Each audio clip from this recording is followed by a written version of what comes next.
Noticias 7. Bajo supervisión adulta.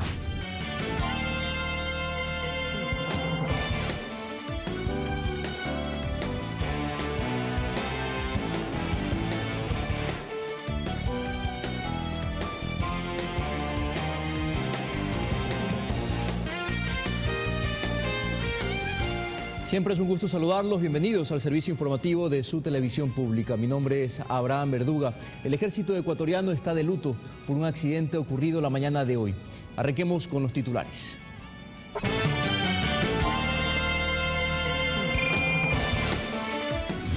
El presidente electo Lenín Moreno, durante la visita a Colombia y Perú, ratificó el interés de profundizar las relaciones con nuestros vecinos fronterizos.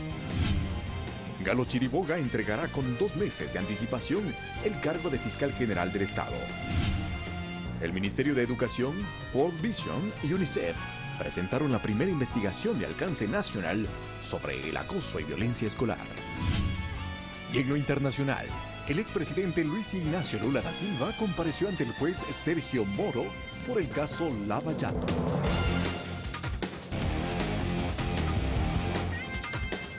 Vamos de inmediato con el desarrollo de la información. 2 militares fallecidos y 20 heridos deja un accidente ocurrido la mañana de hoy, cuando el camión en el que se transportaba un grupo de 22 a los uniformados se volcó a 20 kilómetros de la ciudad de Gualaquiza, en la provincia de Morona, Santiago, oriente del país. El ejército ecuatoriano, a través de un boletín de prensa, informó que los heridos serán trasladados vía aérea al Hospital de Especialidades número 1 de las Fuerzas Armadas en Quito.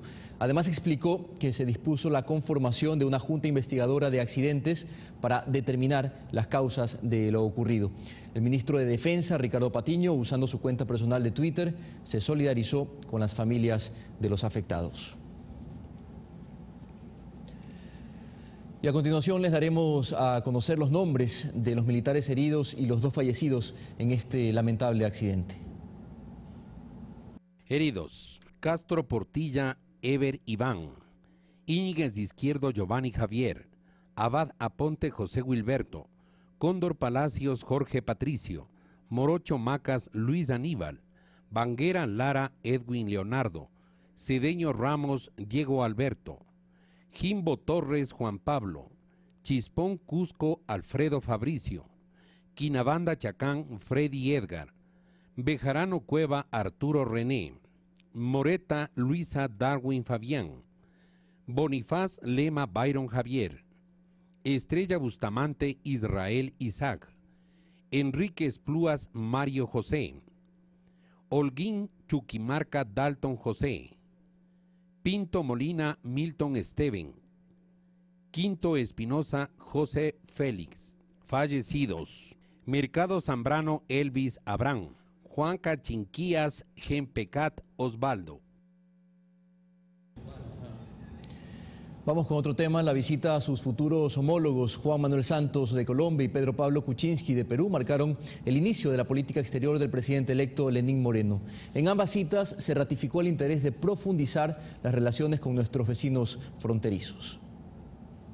La primera estación de la gira internacional del presidente electo Lenín Moreno fue la Casa de Nariño en Bogotá, Colombia. Ahí mantuvo una reunión con el mandatario colombiano Juan Manuel Santos, donde se ratificaron los mecanismos de diálogo binacional, como han sido los gabinetes colombo-ecuatorianos. La acción de jornadas cívicas en frontera también la vamos a fortalecer, mucho más aún, temas comerciales que hay que robustecerlos. Estoy seguro que una relación que ya de por sí es impecable, la que tenemos con Ecuador, que hemos venido alimentando con el presidente Rafael Correa durante todos estos años, la vamos a fortalecer aún más. Otro acuerdo de continuidad fue el referente a mantener a Quito como la sede de los diálogos de paz entre el gobierno colombiano y el Ejército de Liberación Nacional. Hasta que la paz se consiga. En eso comprometemos todo nuestro apoyo, toda nuestra ayuda. Un día después del país visitado por Lenín Moreno fue Perú. En la sede del Ejecutivo, la Casa de Pizarro, lo recibió el presidente Pedro Pablo Kuczynski. Con él repasaron temas de seguridad, desarrollo fronterizo, así como acuerdos en materia comercial. Entre esos, pues, es seguir desarrollando este proyecto Puyango-Tumbes. La necesidad de que América Latina una fuerzas. Además se conversó sobre aspectos como los acuerdos energéticos, los cuales esperan ser repotenciados luego de su posesión el próximo 24 de mayo. De la posibilidad de aprovechar el oleoducto transperuano. En estos dos países, Lenín Moreno estuvo acompañado de su esposa Rocío González, así como del ministro de Turismo Fernando Alvarado, y María Fernanda Espinosa, quien forma parte del equipo de transición, y quien incluso ya fue presentada como la próxima ministra de Relaciones Exteriores. Ellos también participaron de encuentros de coordinación mutua, previo a su retorno al Ecuador. Alex Llanos, Ecuador TV. Galo Chiriboga entregará con 2 meses de anticipación el cargo de fiscal general del Estado. Luego de la posesión de Carlos Vaca Mancheno, prevista para este jueves en la Asamblea, Chiriboga se reunirá con Vaca en la Fiscalía, donde se dará paso a la transición.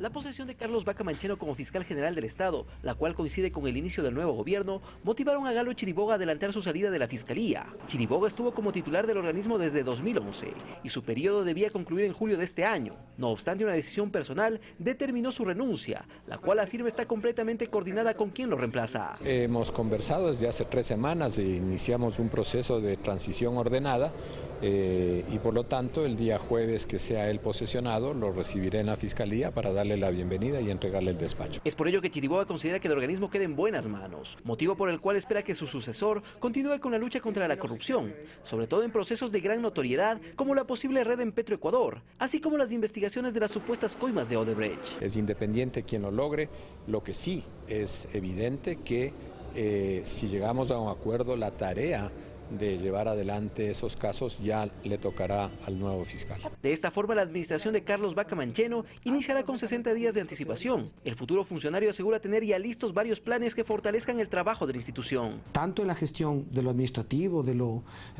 institucional, como en la gestión de lo investigativo, en la gestión de las competencias de la Fiscalía. Así que nosotros tenemos una enorme voluntad y un enorme entusiasmo de arrancar de la mejor forma para el servicio del país. La sesión de la Asamblea está prevista para las 9 horas de este jueves 11 de mayo. Ahí el Pleno conocerá la renuncia de Chiriboga y posterior a ello posesionará su relevo como fiscal, el doctor Carlos Vaca Mancheno. Alex Llanos, Ecuador TV. El juez de garantías penales, Giovanni Freire, suspendió la audiencia preparatoria de juicio por presunto delito de plagio en contra de 14 miembros de la Policía Nacional por los hechos del 30S. El magistrado convocará a las partes en los próximos días para hacer público su dictamen sobre si llama o no a juicio a los procesados. Durante la jornada de este miércoles, el juez que lleva el caso escuchó por más de 4 horas los argumentos de los abogados defensores de los 14 uniformados de la Policía Nacional, acusados por parte de la Fiscalía del presunto delito de plagio del presidente Rafael Correa durante los hechos del 30 de septiembre de 2010. El magistrado de garantías penales, Giovanni Freire, suspendió la audiencia y convocará a las partes en los próximos días para hacer conocer su dictamen respecto a si llama o no a juicio a los 14 policías, 8 en calidad de autores y 6 como cómplices del delito establecido por el Ministerio Público. Bueno, Fiscalía ha presentado más de 200 pruebas, elementos que sirvieron para poder sustanciar esta acusación. Los abogados defensores coincidieron en sus exposiciones en que la Fiscalía no logró reunir los elementos necesarios para que se configure el plagio del presidente Correa durante el 30S y que sus defendidos poco o nada tuvieron que ver en el cometimiento de este delito. Y hay la duda, pues ustedes conocen perfectamente pues que esto fue acusado por un delito de plagio y esto tiene que haber consecuencias de que el señor presidente estaba retenido, ¿no? Por la fuerza. Es más, nuevamente se cuestionó la vigencia en la tipificación de la figura de plagio. Lo que pasa es que si es que le aplicamos el tipo penal que estamos reclamando, que está prescrito, no puede haber juicio. Y necesariamente para poder pronunciarnos, inclusive con un criterio, tenemos que esperar el pronunciamiento del señor juez cuando cierre esta audiencia. A ver, el plagio estaba contemplado en el 188 al momento que se suscitaron los hechos, pero esa conducta no ha sido despenalizada y consta en el 162 del nuevo Código Orgánico Integral Penal. El juez de garantías penales convocará a las partes vía casillero judicial para dar a conocer su dictamen. Si son llamados a juicio, tanto la Fiscalía como los abogados de los procesados presentarán las pruebas de cargo y de descargo para que el magistrado emita luego la sentencia respectiva. Javier Ceballos, Ecuador TV. Ecuador conformará un equipo de trabajo para tramitar la extradición desde Perú de los prófugos Charlie Pareja Cordero y su hijo Carlos. Esto por cuanto la justicia de dicho país dictaminó su prisión preventiva, más no su expulsión. El 37º Juzgado Penal para Procesos con Reos Libres de la Corte Superior de Justicia de Lima dispuso 40 días de prisión preventiva con fines de extradición para Charlie Pareja Cordero, conocido también como Capaco, y su hijo. Daniel Maurate, abogado de Ecuador en Perú, indica que con este trámite la expulsión, que era la primera opción, se dificulta. Dice que para trabajar en el proceso de extradición se conformará un equipo. Ya al tramitar la extradición, que va a estar a cargo de una sala penal de la Corte Suprema, la que deberá declarar seguramente en su oportunidad la procedencia y luego pasar al Ejecutivo, al Ministerio de Justicia. El Ministerio de Justicia pasará al Consejo de Ministros, donde saldrá un decreto supremo, y ese más o menos es el camino que tiene que seguirse ahora. Charlie Pareja Cordero y su hijo, Carlos P.D., fueron capturados este lunes por las autoridades de Interpol peruana, ya que su ingreso a dicha nación en diciembre del año pasado habría sido de forma irregular. Los dos prófugos son requeridos por la Fiscalía ecuatoriana por estar vinculados en el presunto delito de lavado de activos como parte de la red de corrupción al interior de Petroecuador. Según datos de las investigaciones, se habrían detectado transacciones financieras por más de 53 millones de dólares a cuentas vinculadas de los Pareja. Alfonso Zambrano Pasquel, abogado de Pareja Cordero y Carlos P.D., indicó que además del pedido de extradición, tenían otros recursos planteados. De habeas corpus presentado desde el mes de abril. ¿Por qué? Porque se los puso precisamente en alerta roja internacional de Interpol. El abogado del Estado ecuatoriano detalló que se espera la cooperación de Perú, más aún luego del pedido que realizó el presidente electo Lenín Moreno a su homólogo Pedro Pablo Kuczynski. El doctor Kuczynski pues ha ofrecido revisarlo el tema y ojalá pues sea de un término feliz. Una cárcel que será definida por la justicia peruana los acogerá desde este miércoles hasta que el caso se resuelva. Olga Velasco, Ecuador TV. El titular de Comercio Exterior, Juan Carlos Casinelli, cumplió con la rendición de cuentas de su ministerio del periodo 2016-2017 con la presencia de ciudadanos, entre ellos servidores públicos, en el auditorio de la Corporación Financiera en Guayaquil. En el informe destacó el apoyo recibido por los 28 países de la Unión Europea para lograr la firma y posterior ratificación del acuerdo comercial. Asimismo, que el país consiguió otros acuerdos con Cuba, Venezuela, El Salvador y Nicaragua, con lo que además está encaminado a suscribir un convenio con la Asociación Europea de Libre Comercio, la EFTA por sus siglas.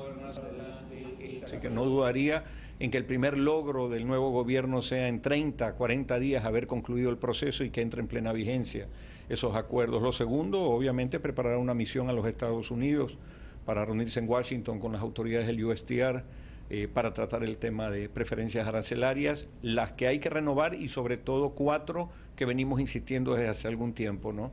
Alcachofa, brócoli, flores, atún, que nos la otorguen. Creo que eso es fundamental, continuar con las negociaciones del EFTA y darle mucha dinámica a ProEcuador. En Cuenca se desarrolló la rendición de cuentas de diario El Tiempo, medio de comunicación que como objetivo al año 2021 pretende ser una empresa líder a nivel local en el desarrollo de servicios de comunicación con el mayor nivel de credibilidad entre la opinión pública. Durante la rendición de cuentas se destacó que el talento humano de diario El Tiempo está en permanente capacitación y evaluación y se afirmó también que se trabaja en innovar e incrementar la calidad de los contenidos periodísticos. En lo que respecta a la circulación, en el año 2016 contamos con 139 puntos de venta, 311 suscriptores, tenemos 66 canillitas en todo el casco urbano de la ciudad de Cuenca. Llegamos también a 9 cantones, a la provincia del Cañar, Azogues, Pibleán, a los cantones de Santa Isabel, Girón, Paute, Gualaceo, Sixic, Nabón. Y este año procuramos llegar a los 15 cantones de la provincia de La Suay. En 9% se incrementaron las recaudaciones tributarias en este cuatrimestre en relación al año 2016. Así lo anunció el director del SRI, Leonardo Orlando.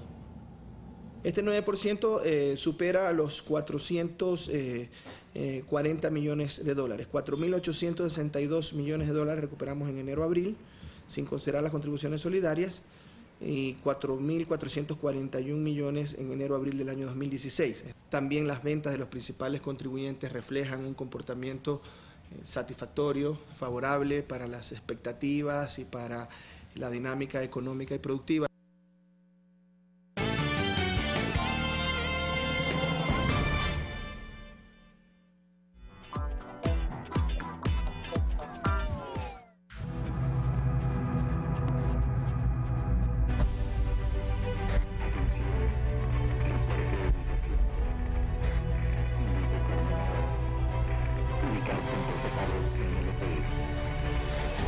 Los puntos de pago de CNLP están en todas partes. Te presentamos nuestros puntos de pago para que siempre puedas estar al día con tu planilla de luz. CNLP, servirte nos llena de energía. En Editogran hacemos más y lo reflejamos en nuestro trabajo diario. Más rapidez, más capacidad, más calidad, más tecnología, más efectividad, más innovación. En Editogran garantizamos soluciones gráficas gracias a nuestra maquinaria de alta tecnología, con excelentes materiales de trabajo y nuestro personal capacitado. En Editogran hacemos más.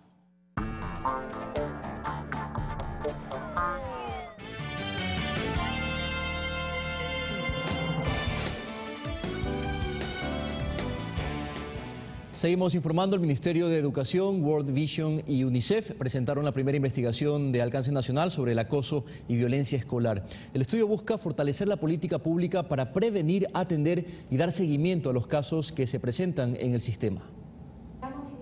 El estudio fue realizado en 2015 en 126 instituciones públicas y privadas, tanto del sector urbano como rural de la costa, sierra y Amazonía. Una encuesta aplicada a los estudiantes de entre octavo de básica y tercero de bachillerato. Y es la primera investigación con este alcance. El primer paso para lograr una solución es identificar el problema y la causa central del problema. Y se desprende que en el Ecuador, 1 de cada 5 estudiantes entre 11 y 18 años afirman haber sido víctimas de acoso escolar, mientras que 6 de cada 10 afirman haber sido víctimas de violencia. Pero además, otros detalles que apuntan al sitio donde se producen, incidencia por sexo, edad, la presencia de testigos, tipo de violencia y acoso, en fin. Por ejemplo, los hombres sufren más de insultos y golpes, mientras que las mujeres padecen más de rumores o revelación de secretos y ciberacoso. Es crítico que eso genere un intento de suicidio. En una encuesta que nosotros hicimos sobre niñez y adolescencia desde la intergeneracionalidad, 1 de cada 10 chicos, adolescentes, han pensado en suicidarse. El Ministerio de Educación enfrenta retos y compromisos que apuntan al fortalecimiento de los departamentos de consejería estudiantil, así como de los protocolos para actuar en situaciones de acoso y violencia. No hay mejor problema que el que no se da. Entonces, si podemos prevenir que ocurran estas cuestiones, es mucho mejor. El segundo momento es cuando realmente algo ha ocurrido. Entonces, tenemos que abordarlo para solucionarlo. Y lo que tenemos es que ser conscientes de que ese chico o esa chica que tuvo un problema, pues tienen que tener el acompañamiento necesario. Pero también es determinante, se dijo, tomar en cuenta la importancia de la corresponsabilidad familiar. Preguntar a su hijo, su hija, todos los días, ¿cómo te fue en la escuela? Tomar el tiempo para escuchar es clave. Dieron a conocer que el estudio será aplicado de forma periódica, cada 2 años, con el fin de revisar las estrategias de la política pública para prevenir, atender, dar seguimiento y solucionar esta problemática. Eduardo Córdoba, Ecuador TV. Por decisión de las prefecturas de Santo Domingo de los Áchilas y Pichincha, no se cobrará el peaje hasta resolver los desacuerdos de administración de los recursos que genera la vía Aloac Santo Domingo. Si bien los equipos técnicos de los gobiernos de autónomos descentralizados de Santo Domingo y Pichincha siguen debatiendo, la reunión de los prefectos de esas dos provincias no lograron acuerdos. Desde Santo Domingo se insiste en que los recursos que genera la vía Aloac Santo Domingo ya no sean administrados por un fideicomiso, sino que sean manejados de forma directa, insiste Giovanni Benítez. Que ya Pichincha ha administrado los recursos por 19 años y ha hecho la inversión que ha tenido que hacer con la empresa privada Hidalgo Hidalgo, que nosotros el día de hoy no hemos venido para hablar del pasado, sino del presente y del futuro. En Pichincha, en cambio, consideran que esto no es viable, debido a que la administración de estos recursos está establecido en un convenio firmado en 2007, cuando Santo Domingo era cantón pichinchano, y que el mismo vence en 2019. Es fundamental entender que hay que honrar ese contrato del 2007 que incluía el territorio de Santo Domingo Los Áchilas en su acción de mantenimiento. Así, luego de más de 6 horas de diálogo, acuerdos no existieron. Y hasta que los mismos lleguen, se resolvió de forma conjunta que no se cobre peajes en la carretera. Se levantaría provisionalmente las 2 estaciones, no se cobraría. Lo hacemos porque no queremos generar inestabilidad, lo hacemos porque creo que es nuestro deber buscar las mejores formas y estas de consenso. Una nueva reunión quedó establecida para el próximo jueves a partir de las 9 de la mañana y en caso de que no haya solución deberá dirimir el Ministerio de Transporte. Todo esto ante la atenta vigilancia de los ciudadanos áchilas, quienes llegaron desde su provincia y anunciaron acciones permanentes hasta resolver el tema. Alex Llanos, Ecuador TV.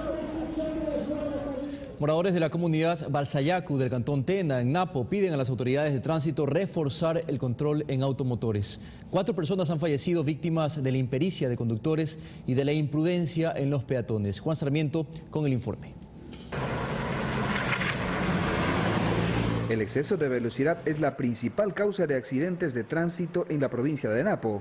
En lo que va del año, la imprudencia de conductores y peatones ha ocasionado 10 accidentes graves. Los partes policiales revelan que la muerte de 3 personas se dio porque conducían con exceso de velocidad y se impactaron contra otros vehículos o postes de servicio de energía eléctrica, mientras que en el último accidente un menor fue atropellado por un vehículo tipo camión. Hemos procedido al levantamiento del cadáver y los trámites pertinentes ya será el siguiente paso. Ante estos hechos, los moradores de la comunidad Balsayacu del cantón Tena piden a las autoridades mayor control en la vía. En esa curva de pares es pequeña, pero siempre ha habido accidentes. Hace unos días atrás un señor igual un accidente en una moto. Le atropellaron, no sé si el señor estará viviendo o habrá muerto. Al pedido ciudadano se une un estudio técnico realizado por la Policía de Tránsito de la provincia, el mismo que identifica la necesidad de reforzar los sistemas de reducción de velocidad. Existe la señalética necesaria para que los conductores tomen las precauciones. Por su parte, el municipio de Tena asegura que aunque no sea competencia de este gobierno local, sino del Ministerio de Transportes y Obras Públicas, el próximo mes colocará el reductor de velocidad. Sin embargo, a pesar de la colocación de los reductores de velocidad, advierte que nada reemplaza a la prudencia del conductor y del ciudadano en el uso de las vías. Si es que no hay conciencia por parte de los conductores y por parte de los peatones, de quienes viven a lo largo de esta vía, este tipo de lamentables accidentes seguirán suscitándose. El Servicio de Investigación de Accidentes de Tránsito, SIAT, revela que de los 10 siniestros registrados en esta vía interparroquial, todos son provocados por falla humana, mas no por problemas mecánicos en los vehículos. En Napo, Juan Sarmiento, Ecuador TV. Colectivos antitaurinos irrumpieron en la rendición de cuentas de la Comisión de Fiscalización de la Asamblea con consignas en contra del alcalde de Quito, Mauricio Rodas. Esto por inobservar la voluntad de los quiteños, quienes en consulta popular le dijeron no a las corridas de toros.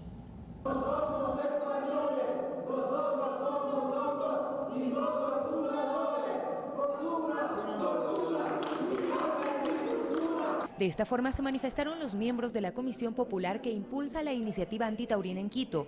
Irrumpieron en la rendición de cuentas que desarrollaba María José Carrión, presidenta de la Comisión de Fiscalización de la Asamblea. En 2011 nosotros prohibimos en Quito las corridas de toros y el alcalde Rodas las sigue realizando.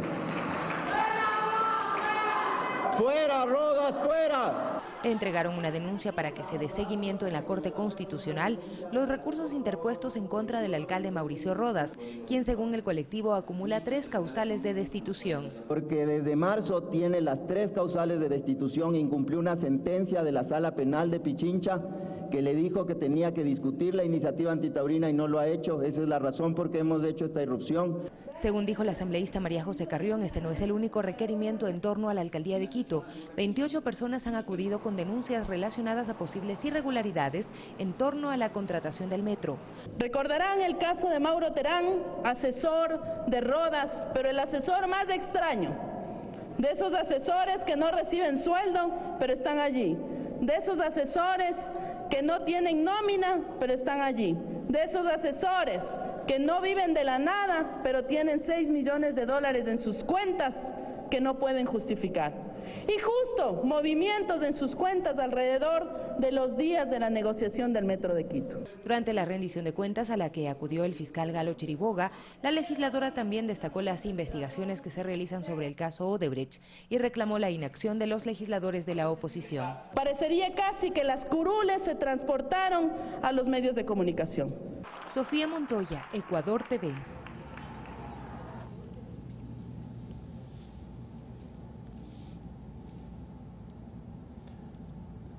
¿Con cuál seguimos? El Comité para el Estudio Regional del Fenómeno del Niño, vamos con esto, informó que al momento el clima en Ecuador se mantiene en transición de la época lluviosa a la seca. Esto debido a las lluvias que se registran dispersas, sobre todo en el litoral ecuatoriano. En Ecuador, los estragos de la atípica temporada invernal sitúan las cifras en 39 personas fallecidas, 502 familias damnificadas y 241 casas destruidas. Desde la Secretaría de Riesgos se canalizan acciones para atender las necesidades prioritarias a los que permanecen en condición de amparo. Seguimos atendiendo, estamos ahora administrando los albergues que se implementaron por el tema de inundaciones. Esto y el monitoreo constante sobre la situación invernal. Desde la Dirección de Oceanografía del INOCAR se informa que al momento se registra una conversión del clima. Tenemos condiciones de transición entre la época lluviosa y la época seca, que es lo que estamos viviendo actualmente. Como hemos podido ver, creo que ha sido bastante evidente para toda la población, las condiciones de lluvia intensas que tuvimos en los meses anteriores han disminuido significativamente. Los datos revelan que las lluvias disminuirán hasta llegar a finales de mayo. Prácticamente a lo que finalice el mes de mayo ya deberíamos de iniciar lo que es la época seca y no se descarta que exista una que otra precipitación aislada, pero ya no serían lluvias de manera constante, permanente, como lo que sí hemos tenido en los meses anteriores. Asimismo, que las entidades del Comité para el Estudio Regional del Fenómeno El Niño, ERFEN, se reunirán el jueves 11 de mayo para emitir un pronunciamiento oficial sobre la situación climática, siendo información valiosa sobre todo para las áreas de la agricultura, acuacultura, pesca y demás. Mirta Carrillo, Ecuador TV. Otro tema, el Foro de Telecomunicaciones y de la Sociedad de la Información 2017, es un encuentro de la nueva economía digital globalizada y el acceso universal a los servicios que se desprende de lo que se ha dado por llamar la cuarta revolución industrial. Dicho foro se cumple en el Hotel Marriott, esto en Quito, y contará con la presencia de expositores nacionales y extranjeros de Microsoft, Nokia, entre otras empresas privadas, así como también la presencia del sector público. El seminario se extenderá hasta entrada la noche. Escuchemos. Este foro tiene el objetivo de promover el aporte de las telecomunicaciones y TICs a la sociedad, a la productividad y en general tener este conocimiento de la accesibilidad universal que existe a todo lo que significa dispositivos, aplicaciones, servicios, etcétera, etcétera. $3,5 millones fue la inversión que requirió el nuevo centro de control SCADA, inaugurado este miércoles. Desde este edificio se podrá monitorear y operar los sistemas hídricos del país para prevenir y controlar inundaciones. Con la entrega del nuevo centro de control SCADA se podrá administrar datos hidrométricos en tiempo real para prevenir y controlar inundaciones y riego a través de los sistemas hídricos implementados en nuestro país por el Gobierno Nacional. De proteger a nuestros ciudadanos, a estos cantones o a los sectores que siempre se inundan o a los que pierden probablemente sus sembríos y otras cosas más y otras desgracias que conllevan cuando no existe el control de las inundaciones. Este centro cuenta con la infraestructura y la tecnología que permitirá, además de supervisar las variables climatológicas, generar mensajes de alerta en caso de emergencia. En la cual tengamos en tiempo real acceso de carácter video, por ejemplo, o otro tipo de datos también, de todo lo que significan nuestros sistemas hídricos construidos a nivel nacional. Ahora mismo ya instalados nuestros sistemas de control de inundaciones, Bulubulu y Cañar. Pronto con los demás sistemas integrados. El centro de monitoreo tiene la capacidad de recibir la data hidrológica del sistema Sardón de la SELEC, además de integrar la visión de operaciones de las represas con generación. Mediante drones que capturarán imágenes aéreas en el territorio, se logrará la adquisición y medición de datos en tiempo real. Reducción de 30% en los tiempos, reducción de 20% y hasta creemos que es más en los costos. La inversión de dicha obra, ubicada en el campamento Trasvase Daule Santa Elena, supera los $3 millones. Jocelyn de Mera, Ecuador TV.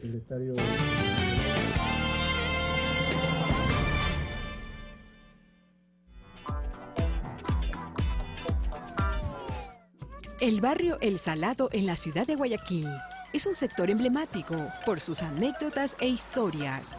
Sus calles se encuentran adornadas por su arquitectura estilo europeo, característica de los años 20. Un barrio maravilloso, libre de ruido, libre de problemas. Ecuador multicolor, hoy 14:30.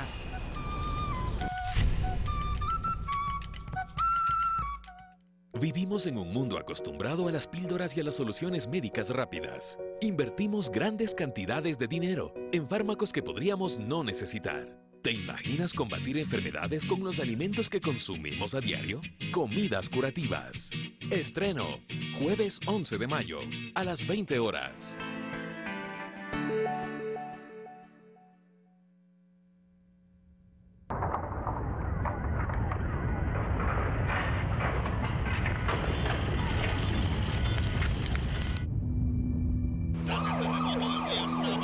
Zonas de guerra, sí. Zonas de guerra. La gente llorando, diciendo que había muertos, que había gente aplastada. Y entonces él me abrazó y abrazó a mi hijo, yo lo llevaba a mi hijo en brazos y caímos algo así. Cómo cambia todo en menos de un minuto, porque el terremoto fue de 50 segundos, eterno. Toda una vida así, me estaría contigo. No me importa en qué forma, ni dónde, ni cómo, pero junto a ti. Esto fue una colaboración de Ecuador TV. Esta persona está desaparecida. José Luis Valencia Ruiz desapareció el 21 de diciembre de 1995 en Miravalle, Tumbaco. Lo estamos buscando. Ayúdanos a encontrarlo. Llama al 1-800-3354-86. Recompensa hasta $200,000.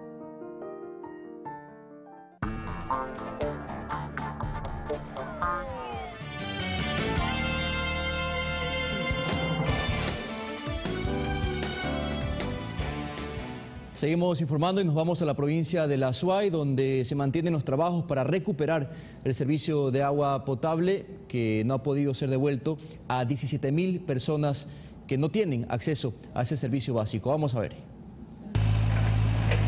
Los moradores afirman que hace más de 6 años se presentó un hundimiento de la vía Racar en el sector La Trinidad, competencia de la prefectura de Azuay. El pasado domingo finalmente colapsó la estructura vial. Al mismo tiempo se rompió una de las tuberías principales de distribución de agua potable del sistema San Pedro, dejando sin líquido vital a más de 17.000 personas residentes de Racar, Sinincay, Miraflores, Los Cerezos y otros sectores.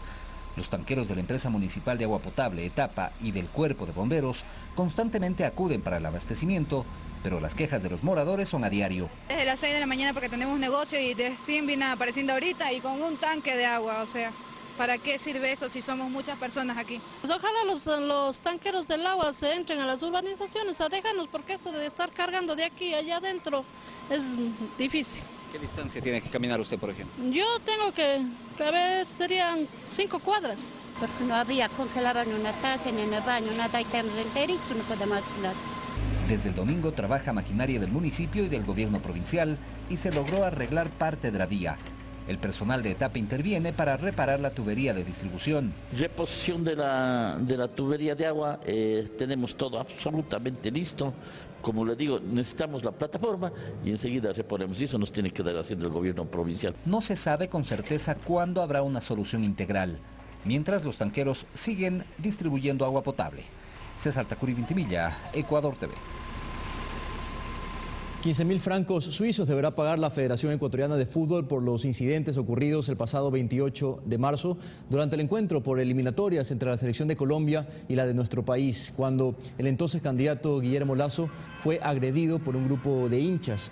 La multa a la FEF se da por el incumplimiento del reglamento de la FIFA, que prohíbe la promoción o anuncio de mensajes políticos o religiosos en el estadio o sus inmediaciones antes, durante y después de los partidos.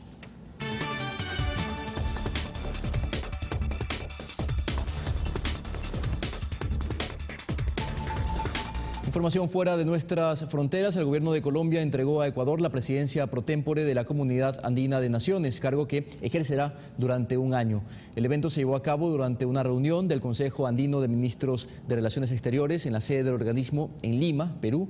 Dentro de las funciones que Ecuador tendrá están la culminación del proceso de reingeniería del organismo, el desarrollo fronterizo y la interconexión eléctrica. El expresidente de Brasil, Luis Ignacio Lula da Silva, acude a su primer interrogatorio frente al juez Sergio Moro en el caso Lava Jato. A Lula se le imputan 5 delitos, entre ellos recibir de la empresa OAS cerca de 1,1 millones de dólares en coimas y además por la supuesta compra de testigos. Varios movimientos sociales y simpatizantes en la ciudad de Curitiba se hicieron presentes para dar el apoyo al líder del Partido de los Trabajadores. Varias organizaciones de los derechos humanos en Argentina, movimientos sociales y estudiantiles marcharán esta tarde desde Plaza de Mayo hasta la Casa Rosada en Buenos Aires. Esto en contra del 2x1 que favorecería a represores condenados sin sentencia en firme y en repudio al fallo de la Corte Suprema de Justicia. Los asistentes llevarán un pañuelo blanco para recordar a los 30.000 desaparecidos y todas las víctimas durante la dictadura apoyada por Estados Unidos. El presidente Evo Morales, vamos antes con esta información. Emergencia en una planta nuclear en Washington, Estados Unidos, tras el colapso de un túnel cargado con material radioactivo. Las autoridades activaron un procedimiento de evacuación para resguardar a los trabajadores y han descartado cualquier tipo de fuga. Ningún trabajador se encontraba dentro del túnel al momento del derrumbe. Y ya lo anticipábamos, el presidente Evo Morales pide al Papa Francisco que interceda en la liberación de bolivianos en Chile. Además, el canciller ruso Sergei Lavrov visitará al presidente Donald Trump en la Casa Blanca. Más noticias en el siguiente resumen. El presidente de Bolivia, Evo Morales, envió una carta al Papa Francisco para pedirle que interceda en la liberación de 9 bolivianos detenidos en la frontera con Chile, mientras un grupo de autoridades del gobierno viajará a Iquique con motivo de la audiencia el 25 de mayo, en la que se revisará la detención preventiva a sus compatriotas.